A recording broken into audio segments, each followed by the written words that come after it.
ความโปร่งใสตรวจสอบได้และป้องกันการใช้สิทธิ์ที่ผิดวัตถุประสงค์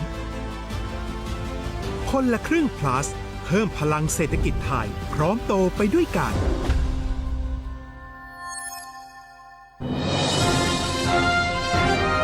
ขับรถมีน้ำใจรักษาวินัยจราจรคุณกำลังฟังรายการจราจรเพื่อชุมชนทางสถานีวิทยุกระจายเสียงแห่งประเทศไทยจังหวัดเชียงใหม่ FM 93.25 เมกะเฮิรตซ์ทุกวันจันทร์ถึงวันศุกร์ 16:10 น.ถึง 17:00 น.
วัสดีค่ะคุณผู้ฟังค่ะยินดีต้อนรับคุณผู้ฟังทุกท่านนะคะเข้าสู่ในช่วงเวลาของรายการวิทยุจราจรเพื่อชุมชน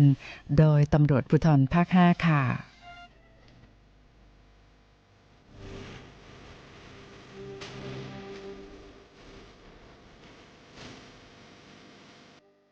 คุณผู้ฟังค่ะวันนี้วันพฤหัสบดี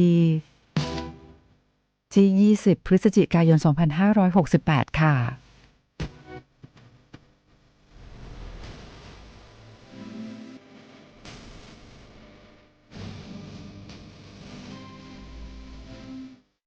ตั้งแต่ในช่วงเช้าวันนี้นะคะ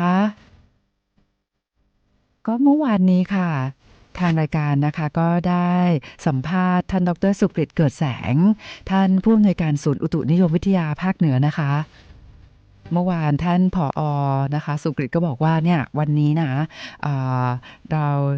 ที่เชียงใหม่นะคะโดยเฉพาะตัวเมืองเนี่ยนะคะฝนไม่ตกเนาะแล้วก็ตั้งแต่เช้ามาฝนก็ไม่ตกนะคะในตัวเมืองเชียงใหม่ค่ะ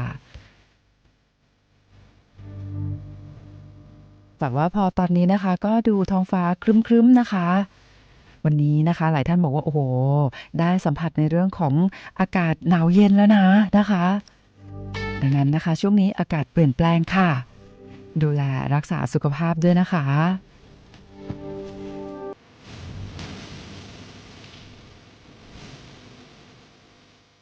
คุณผู้ฟังค่ะวันนี้นะคะเพลงแรกในรายการเราต้อนรับคุณผู้ฟังด้วยผลงานของเคนนี่จีค่ะ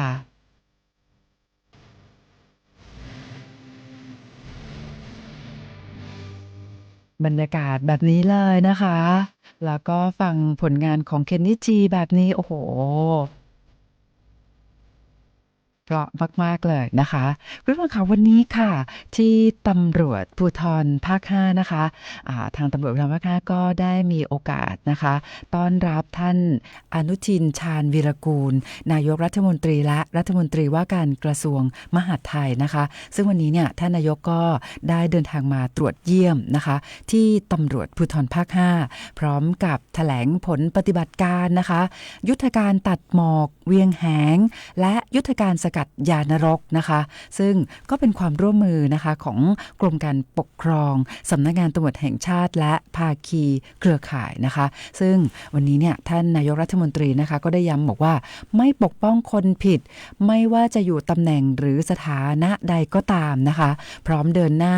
ล้างบางสิ่งผิดกฎหมายทุกรูปแบบให้สิ้นซากนะคะซึ่งใน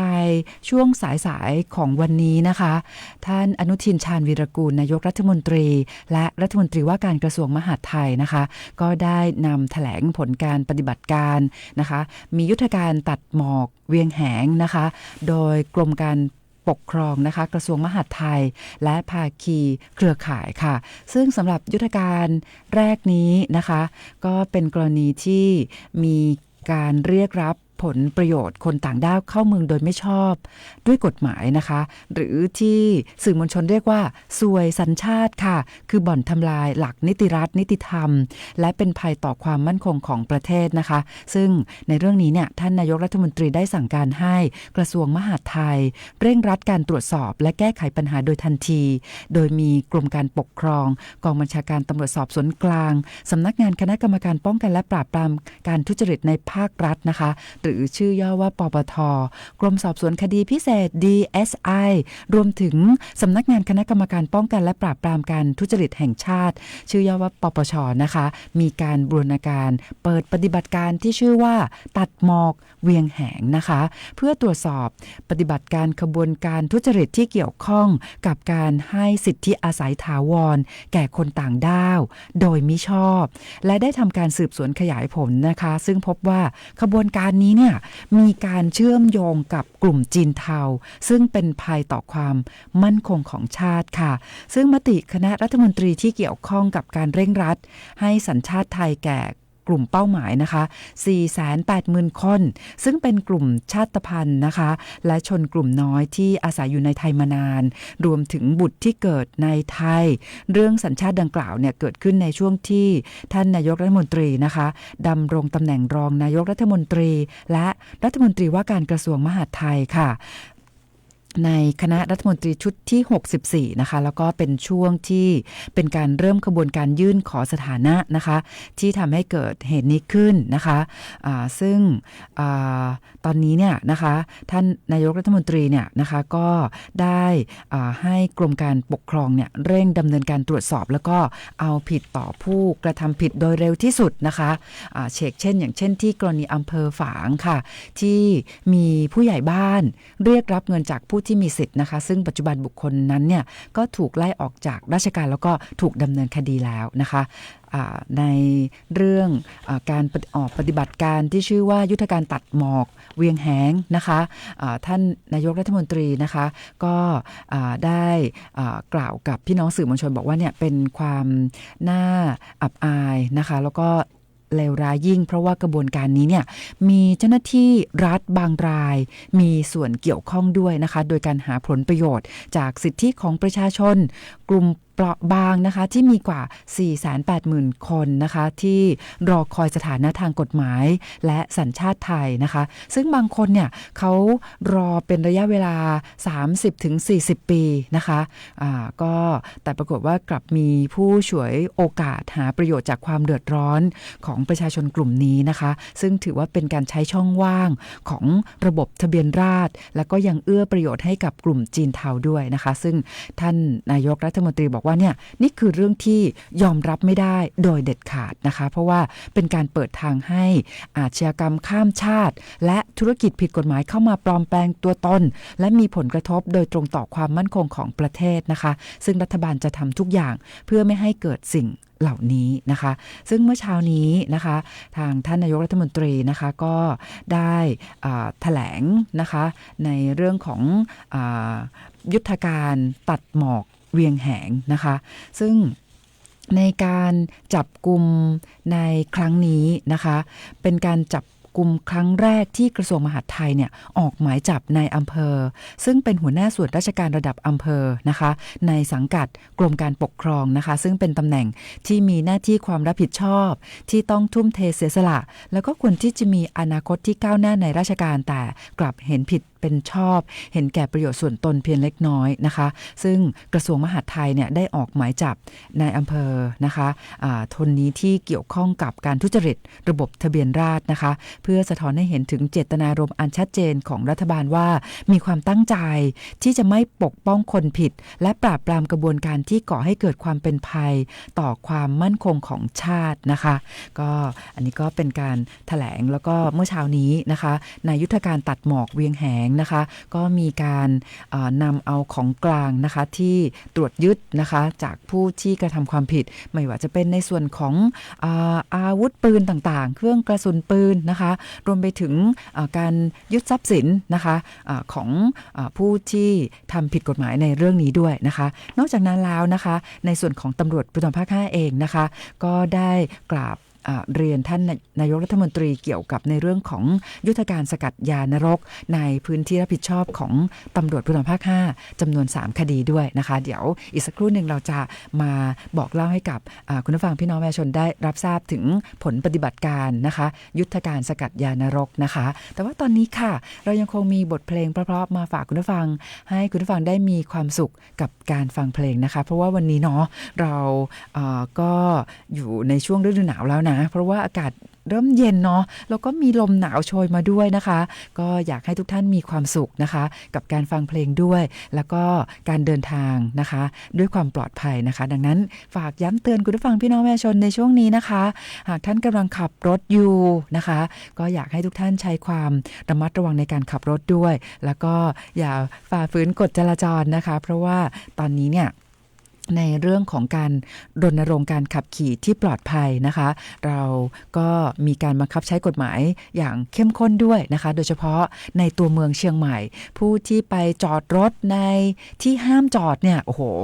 ก็ต้องนำเรียนแบบนี้เลยว่าทางกลุ่มงานจราจรตำรวจภูธรจังหวัดเชียงใหม่นะคะก็มีการเพิ่มความเข้มในเรื่องของมาตรการการบังคับใช้กฎหมายนะคะถ้าหากว่าเราไปจอดรถใน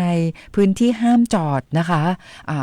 สำหรับการทำผิด ครั้งแรกเนี่ยนะคะอัตราเปรียบเทียบปรับนะคะที่ทางเจ้าหน้าที่ตำรวจจราจรนะคะพนักงานสอบสวนที่มีอำนาจหน้าที่ในการเปรียบเทียบปรับเนี่ยก็จะดำเนินการเปรียบเทียบปรับนะคะ 1,000 บาทโอ้โหเยอะนะ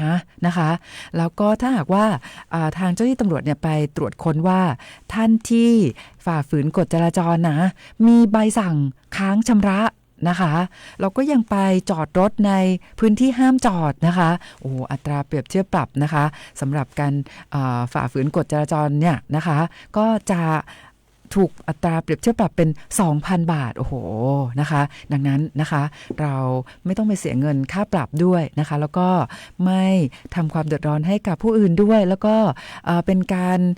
ป้องกันการเกิดอุบัติเหตุด้วยนะคะสำหรับตนเองและผู้อื่นด้วยก็ด้วยการที่เราปฏิบัติตามกฎจราจรโดยเคร่งครัดนะคะตอนนี้มาฟังเพลงเพราะๆกันต่อดีกว่านะคะอยากให้คุณผู้ฟังทุกท่านนะคะมีความสุขกับการฟังเพลง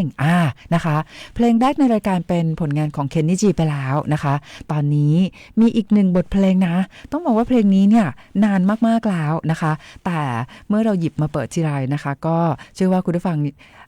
ยังเชื่อว่าเพลงนี้นะคะมีความไพเราะนะคะมาฟังผลงานเพลงนี้กันดีกว่าค่ะ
คุณผู้ฟังค่ะผลงานเพลงของคุณออสคีรีบูลย์นะคะเพลงได้ชื่อว่าปลูกรักค่ะปลูกรักไว้ไม้ดอมเพลงนี้นานมากแล้วนะคะคุณผู้ฟังค่ะพรวนดินรดน้ำเช้าค่ำรำชอบแต่ก็ยังคงความไพเราะมากๆอยู่เลยนะคะ ส่อง คุณผู้ฟังค่ะตอนนี้นะคะเราจะมาทักทายคุณผู้ฟังที่ทักทายเราเข้ามาผ่านเพจสวทเชียงใหม่ PRD กันค่ะชูใจไม่ได้ท่านแรกเลยนะคะต้อนรับคุณพี่ดวงรัตน์นะคะคุณพี่ดวงรัตน์บอกว่าวันนี้เนี่ยที่แม่โจ้อากาศเย็นโอ้นะคะดีใจด้วยค่ะแล้วก็คุณสิรินันท์บอกว่าที่แม่ทาลำพูนก็อากาศหนาวเย็นเหมือนกันเลยนะคะแต่ว่าคุณสุรินทร์ค่ะคุณสุรินทร์นะคะรับฟังรายการเราจากนครศรีธรรมราชนะคะบอกว่าที่นครศรีธรรมราชเนี่ยฝนตกมา3วันแล้วต้องบอกคุณสุรินทร์ว่าฝนที่ตกอยู่ทางโน้นนะคะหนาวถึงคนทางนี้จริงๆค่ะเพราะว่าตอนนี้เนี่ยเชียงใหม่หนาวแล้วค่ะคุณสุรินทร์ค่ะคุณสิริพันธ์บอกว่าที่ดอยสะเก็ดท้องฟ้าคลึ้มๆคุณสุทัศน์บอกว่าสันป่าตองอากาศหนาวเย็นคุณยุพินบอกว่าฟังทุกวันนะคะขอบคุณมากๆค่ะแล้วก็คุณสุรินทร์ก็บอกว่าได้รับกระเป๋าแล้วนะคะคุณณภัสสรนะคะจากเชียงใหม่บอกว่ารับฟังทุกวันขอบคุณมากๆค่ะค่ะคุณผู้ฟังครับเมื่อสักครู่นะเราพูดคุยถึงกรณีที่ท่านอนุทินชาญวีรกูลท่านนายกรัฐมนตรีและรัฐมนตรีว่าการกระทรวงมหาดไทยนะคะซึ่งวันนี้เนี่ยท่านได้เดินทางมาตรวจราชการที่ตำรวจภูธรภาค5และแถลงผลการปฏิบัติการตามยุทธการตัดหมอกเวียงแหงนะคะแล้วก็มียุทธการสกัดยานรกด้วยนะคะซึ่งยุทธการนี้นะคะก็เป็นการทำงานนะคะร่วมกันนะคะของตำรวจภูธรภาค5ร่วมกับทั้งฝ่ายปกครองฝ่ายทหารสำนักงานปปส.นะคะในการจับกลุ่มขบวนการลักลอบลำเลียงยาเสพติดนะคะซึ่งวันนี้เนี่ยมีการแถลงนะคะผลการจับกุมคดีสำคัญจำนวน3คดีนะคะรวมของกลางเป็นยาบ้า11ล้านเม็ดนะคะแล้วก็ไอซ์อีก500กิโลกรัมนะคะซึ่งในเรื่องนี้นะคะเป็นกรณีนะคะที่ทางรัฐบาลนะคะมีนโยบายปราบปรามยาเสพติดให้เป็นวาระแห่งชาตินะคะซึ่งท่านนายกรัฐมนตรีเนี่ยก็ได้กำชับให้สำนักงานตำรวจแห่งชาตินะคะแล้วก็หน่วยงานที่เกี่ยวข้องบูรณาการร่วมกันมาโดยตลอดนะคะซึ่ง3คดีนะคะที่แถลงต่อพี่น้องสื่อมวลชนในวันนี้ที่ตำรวจภูธรภาค5นะคะก็ถือว่าเป็นคดีที่เป็นคดีรายสำคัญนะคะโดยในคดีแรกนะคะเป็นกรณีที่เกิดขึ้นในพื้นที่ของสถานีตำรวจภูธรเวียงเชียงรุ้งจังหวัดเชียงรายค่ะเป็นกรณีที่เกิดขึ้นนะคะเมื่อวันที่13พฤศจิกายน2568นะคะตำรวจจังหวัดเชียงรายเนี่ยเขาได้รับแจ้งเบาะแสจากพลเมืองดีนะคะบอกว่าเนี่ยไปเจอรถยนต์กระบะนะคะที่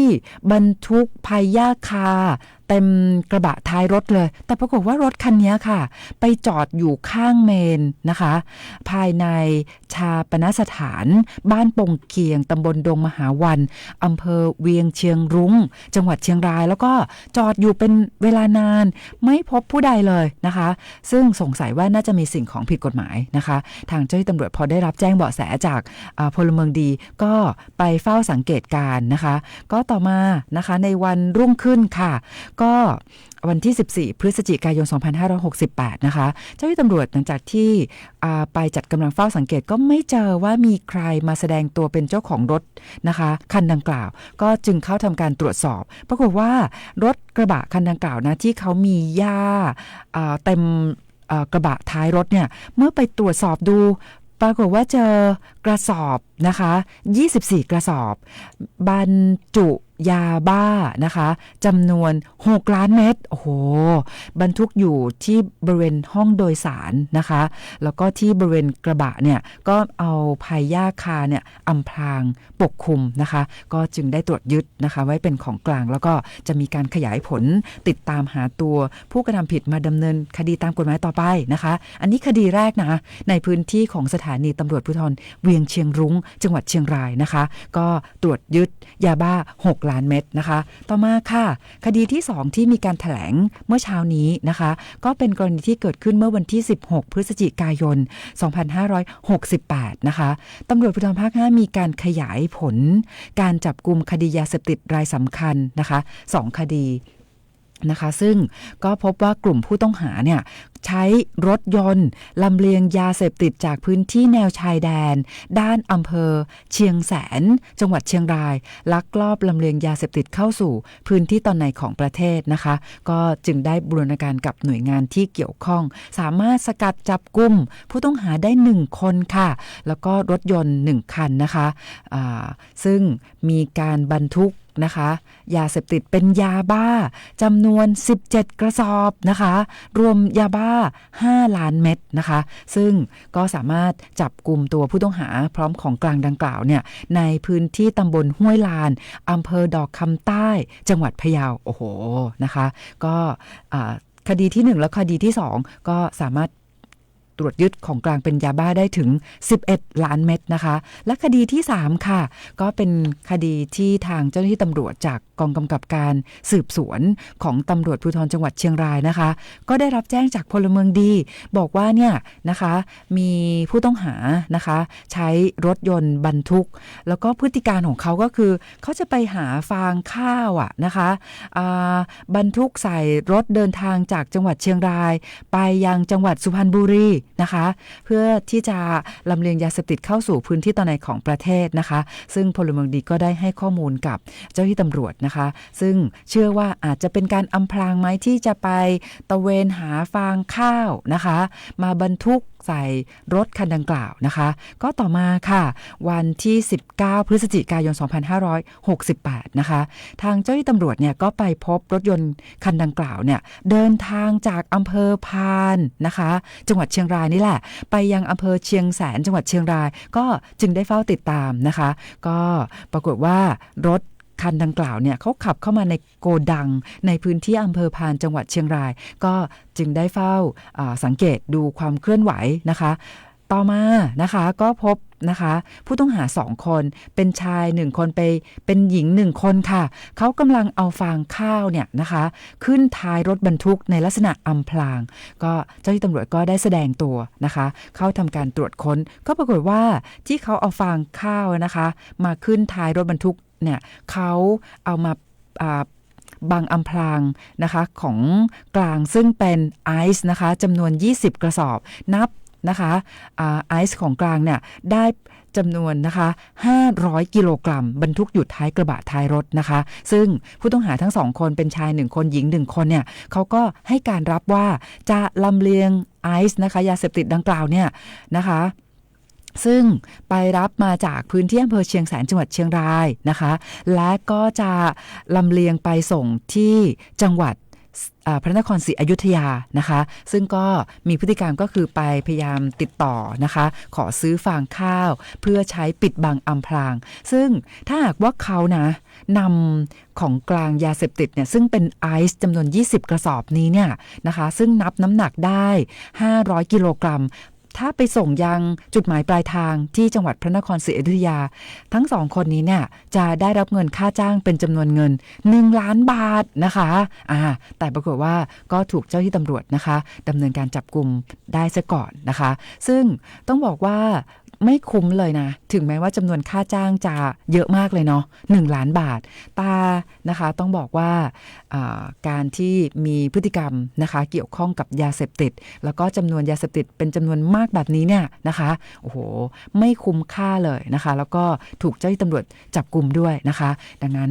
ก็เมื่อเช้านี้ค่ะท่านนายกรัฐมนตรีและรัฐมนตรีว่าการกระทรวงมหาดไทยนะคะท่านก็ได้เป็นประธานในการแถลงผลปฏิบัติการทั้งยุทธการตัดหมอกเวียงแหงนะคะแล้วก็ยุทธการสกัดยานรกนะคะทั้ง2ยุทธการนะคะซึ่งก็ถือว่าเป็นผลงานที่สำคัญนะคะซึ่งเมื่อเช้านี้เนี่ยท่านนายกรัฐมนตรีก็ได้ชื่นชมนะคะการปฏิบัติงานของเจ้าหน้าที่หน่วยงานภาครัฐนะคะทั้ง2ยุทธการด้วยนะคะค่ะคุณผู้ฟังค่ะก็เป็นในเรื่อง รื่องของผลการแถลง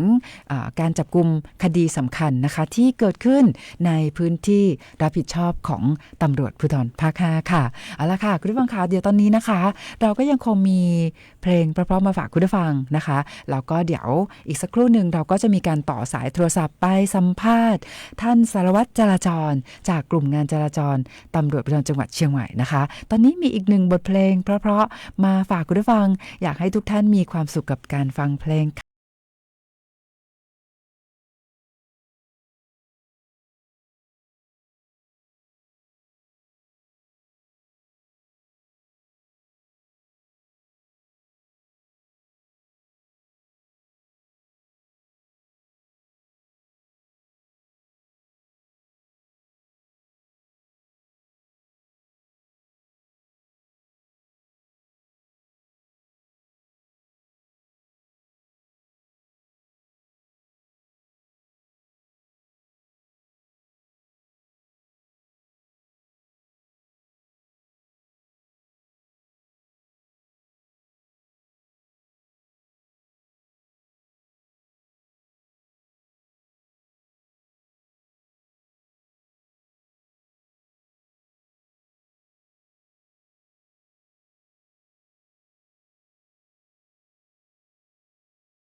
นี้เลยนะคะ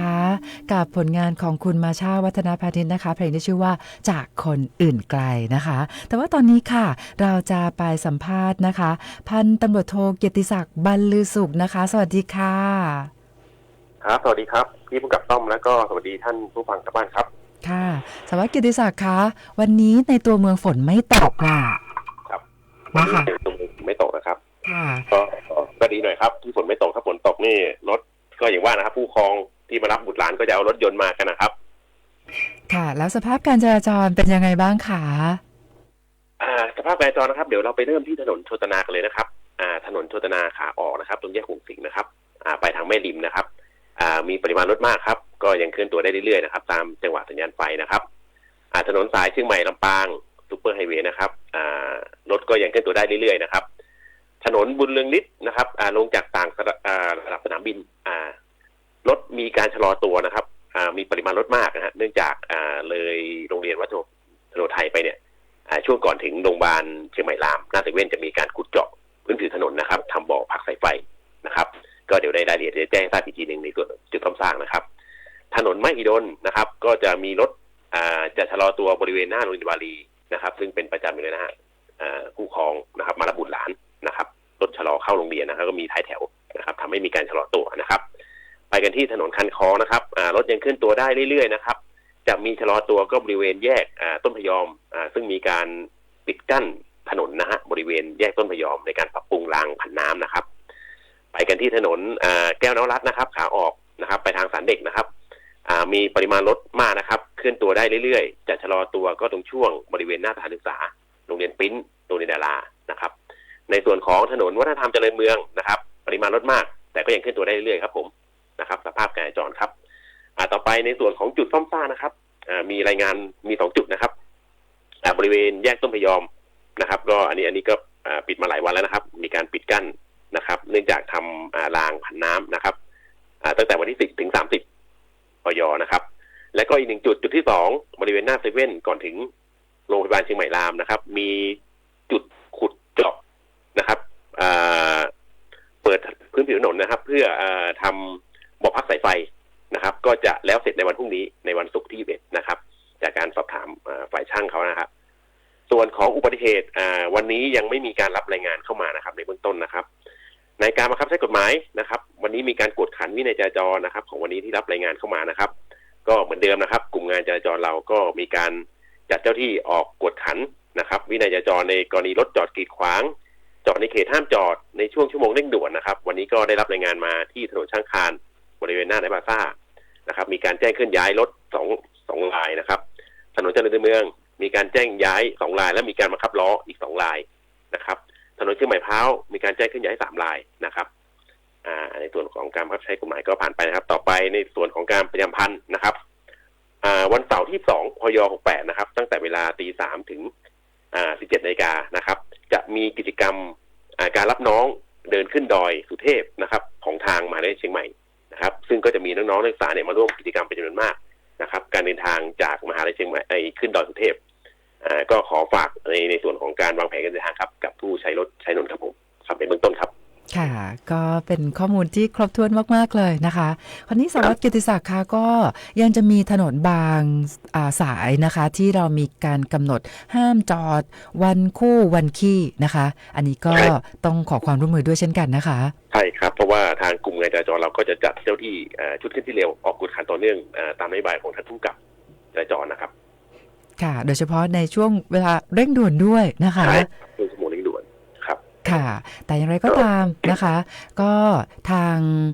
ศูนย์วิทยุของกลุ่มงานจราจรตำรวจภูธรจังหวัดเชียงใหม่ก็พร้อมรับข้อมูลอย่างเช่นถ้าเกิดว่าคุณผู้ฟังพี่น้องประชาชนขับรถแล้วก็ไปเจอว่าบางจุดนะคะอาจจะมีสัญญาณไฟขัดข้องนะคะอันนี้ก็แจ้งห้องศูนย์วิทยุได้เลยใช่ไหมคะสามารถแจ้งห้องศูนย์ได้เลยนะครับเบอร์โทรนะครับ053-235-595ครับสามารถแจ้งได้เลยนะครับจะมีเจ้าที่พนักงานวิทยุรับตลอดอยู่แล้วก็จะแจ้งส่วนเกี่ยวข้องให้ทราบต่อไปค่ะก็จะได้ประสานงานส่วนเกี่ยวข้องดำเนินการแก้ไขต่อไปนะคะดังนั้นถ้าหากว่าคุณผู้ฟังพี่น้องประชาชนนะคะไปเจอในบางถนนนะคะไปเจอว่าอาจจะมีเกิดฝาท่อนะคะหลุดหายหรือว่ามีจุดไหนที่อาจจะเป็นอันตรายแล้วก็อาจจะก่อให้เกิดอุบัติเหตุได้ก็สามารถแจ้งได้เช่นกันนะคะได้เลยครับแจ้งเข้ามาได้เลยครับที่เบอร์ของที่แจ้งไปเมื่อกี้นะครับของศูนย์จราจรเชียงใหม่นะครับค่ะแล้วก็ในช่วงท้ายนี้สารวัตรกิติศักดิ์มีอะไรฝากคุณผู้ฟังเชิญได้เลยค่ะก็ขอให้ท่านผู้ใช้รถใช้ถนนนะครับขับรถด้วยความระมัดระวังนะครับแล้วก็เพื่อเป็นการไม่ให้มีการเกี่ยวกับการจราจรติดขัดนะครับขอให้เคารพกฎจราจรนะครับช่วงนี้กลุ่มจราจรก็โดยท่านผู้กำกับนะครับเน้นย้ำกฎขันในกรณีรถจอดกีดขวางจอดในเขตห้ามซึ่งเป็นปัญหามากนะครับก็ยังไงฝากตรงนี้ไว้ด้วยครับผมค่ะวันนี้นะคะขอบคุณมากๆเลยค่ะพันตำรวจโทเกียรติศักดิ์บรรลือสุขนะคะขอบคุณค่ะ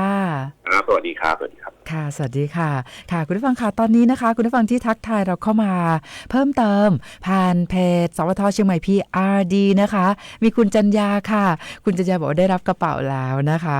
แล้วก็คุณลำดวนจากลำลูกกาคลอง4บอกว่าที่ลำลูกกาคลอง4เนี่ยลมหนาวเย็นแล้วนะโอ้โหดีใจด้วยนะคะแล้วก็คุณสิริพรบอกว่าที่สันป่าตองอากาศดีมากเลยก็ยินดีด้วยเช่นกันนะคะแต่อย่างไรก็ตามในช่วงนี้เนี่ยถือว่า ว่าเป็นช่วงที่มีอากาศเปลี่ยนแปลงนะคะอยากให้คุณผู้ฟังทุกท่านนะคะดูแลรักษาสุขภาพด้วยอย่าลืมในเรื่องของการออกกำลังกายด้วยนะคะคุณผู้ฟังคะตอนท้ายนี้นะคะเราก็มีการเตือนภัยเพราะว่าตอนนี้เนี่ยรัฐบาลนะคะก็ได้เตือน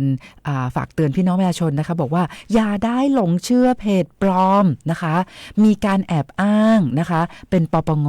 ชวนลงทะเบียนของเงินคืนจากแก๊งคอลเซ็นเตอร์นะคะซึ่งในเรื่องนี้เนี่ยนะคะเขาก็ได้เตือนบอกว่าขณะนี้มีการเผยแพร่คลิปแล้วก็ข้อความบนสื่อสังคมออนไลน์อ้างว่าเป็นสำนักงานปปง.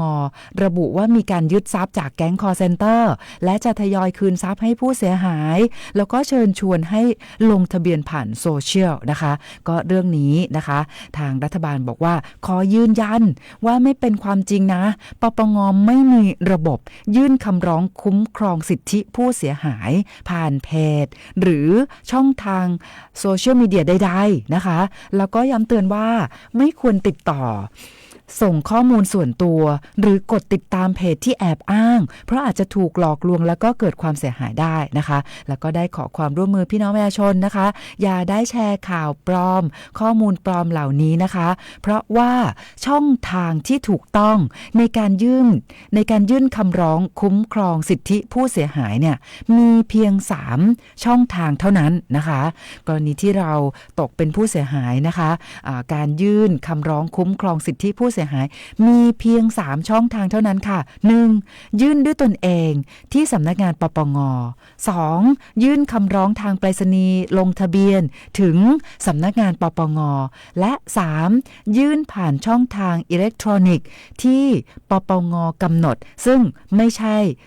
ช่องทางโซเชียลมีเดียนะคะดังนั้นก็มาย้ำเตือนแจ้งเตือนเรื่องนี้กันนะคะเพราะว่ามิจฉาชีพเนี่ยนะคะโอ้โหช่วยโอกาสในทุกช่องทางที่จะหลอกลวงพี่น้องประชาชนเลยนะคะเอาละค่ะคุณผู้ฟังคะแต่อย่างไรก็ตามนะคะหลักที่อยากให้คุณผู้ฟังพี่น้องประชาชนเนี่ยในการยึดนะคะเพื่อไม่ให้ตกเป็นเหยื่อของแก๊งมิจฉาชีพก็คือหลักของการที่เราจะไม่เชื่ออะไรง่ายๆนะคะแล้วก็ไม่รีบแล้วก็ไม่โอนด้วยนะคะของดีราคาถูกไม่มีอยู่จริงนะคะการลงทุนที่ให้ผลตอบแทนสูงเกินจริงก็ไม่มีอยู่จริงเหมือนกันนะคะการมีคนมาขอเป็นเพื่อนในโลกออนไลน์นะคะโดยที่เราไม่ได้รู้จักตัวตนเนาะมีอาจจะเป็นการนำภาพของบุคคลอื่นนะคะมาแอบอ้างแล้วก็มาทำให้เราหลงรักนะคะใช้คำพูดหวานๆนะคะถ้าหากว่าเราเป็นผู้หญิงนะเขาก็จะใช้โปรไฟล์เป็นรูปผู้ชายหน้าตาดีนะคะหรือไม่ก็ให้เนียนนิดนึงอาจจะเป็นคุณพ่อเลี้ยงเดี่ยวนะคะแต่ว่ามีฐานะดีนะคะมาจีบมาหลงรักแล้วก็ชวนให้เราลงทุนหรือถ้าเกิดว่าเราเหยื่อเป็นผู้ชายนะคะก็มิจฉาชีพก็จะใช้โปรไฟล์เป็นผู้หญิงหน้าตาดีอาชีพดีนะคะมาทำให้หลงรักแล้วก็หลอกชวนให้ลงทุนอันนี้ต้องระวังด้วยนะคะอย่าได้ลงเชื่อนะคะในโลกออนไลน์จะใช้ภาพใครมาก็ได้นะคะดังนั้นต้องย้ำเตือนในเรื่องนี้ด้วยนะคะคุณผู้ชมคะวันนี้หลายท่านบอกว่าอากาศเย็นแบบนี้นะคะอากาศดีๆแบบนี้นะคะก็จะทำให้นอนหลับฝันดีแน่ๆเลยนะคะก็อยากให้ทุกท่านนะคะมีความสุขในทุกๆวันนะคะแล้วก็ในส่วนของตำรวจภูธรภาค 5แล้วก็หน่วยงานในสังกัดนะคะเราก็พร้อมที่จะให้บริการพี่น้องประชาชนนะคะซึ่งเวลาที่คุณผู้ฟังพี่น้องประชาชนนะคะมีปัญหาความเดือดร้อนนะคะในทุกๆเรื่องนะคะถ้าหากว่าเป็นเรื่องเกี่ยวกับตำรวจเนี่ยนะคะเราก็จะรีบแก้ไขทันทีถ้าหากว่าเราได้รับข้อมูลนะคะที่พี่น้องประชาชนแจ้งเข้ามานะคะซึ่งช่องทางที่อยากจะแนะนำให้กับคุณผู้ฟังพี่น้องประชาชนนะคะได้เป็นช่องทางในการติดต่อกับตำรวจภูธรภาค 5ก็จะเป็นช่องทาง LINE ค่ะเพราะว่าช่องทางนี้จะสะดวกนะคะเวลาที่พี่น้องประชาชนอยากจะติดต่อนะคะอาจจะเป็นในเรื่องของการแจ้งปัญหาความเดือดร้อนแจ้งเรื่องราวร้องเรียนขอความเป็นธรรมนะคะไปติดต่อสถานีตำรวจแล้ว อยากทราบความคืบหน้านะคะก็สามารถติดต่อช่องทาง LINE นะคะวิธีการก็ง่ายๆเลยนะคะเข้าไปในแอปพลิเคชัน LINE แล้วก็เพิ่มเพื่อนพิมพ์ ID ตัว A@ แล้วก็ตามด้วยอักษรภาษาอังกฤษนะคะ police ที่แปลว่าตำรวจค่ะ POLICE แล้วก็ตามด้วยเลข5เป็นตัวเลขอาราบิกนะคะ @police 5เพียงแค่นี้คุณผู้ฟังพี่น้องประชาชนก็จะสามารถติดต่อสื่อสารกับตำรวจภูธรภาค5นะคะก็สามารถติดต่อได้ตลอดเวลา24 ชั่วโมงนะคะตอนนี้เราจะจากลากันด้วยบทเพลงเพราะๆของคุณแจ้ดนุพลแก้วการนะคะเพราะว่าเพลงนี้เนี่ยก็จะให้คุณผู้ฟังนะคะคืนนี้นอนหลับฝันดีด้วยนะคะและในวันพรุ่งนี้เรามีนัดกันนะคะพรุ่งนี้วันศุกร์คุณผู้ฟังค่ะพรุ่งนี้วันศุกร์เราก็จะมีกิจกรรมมาให้คุณผู้ฟังได้ร่วมสนุกกันนะคะวันนี้จะจากลากันด้วยบทเพลงนี้นะคะเพลงที่ชื่อว่าฝันลำเอียงนะคะแล้วก็ถ้าหากว่าคุณผู้ฟังพี่น้องประชาชนมีเรื่องขอความช่วยเหลือนะเป็นกรณีเร่งด่วนโทรแจ้ง191ได้ตลอดเวลา24ชั่วโมงนะคะวันนี้พารายการจากลาคุณผู้ฟังไปด้วยเวลาเพียงเท่านี้นะคะขอบคุณและสวัสดีค่ะ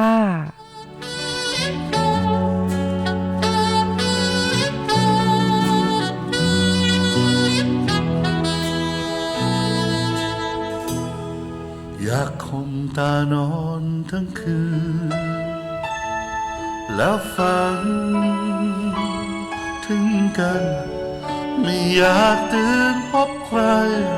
อยากนอนอยู่เริ่มไปอย่างนี้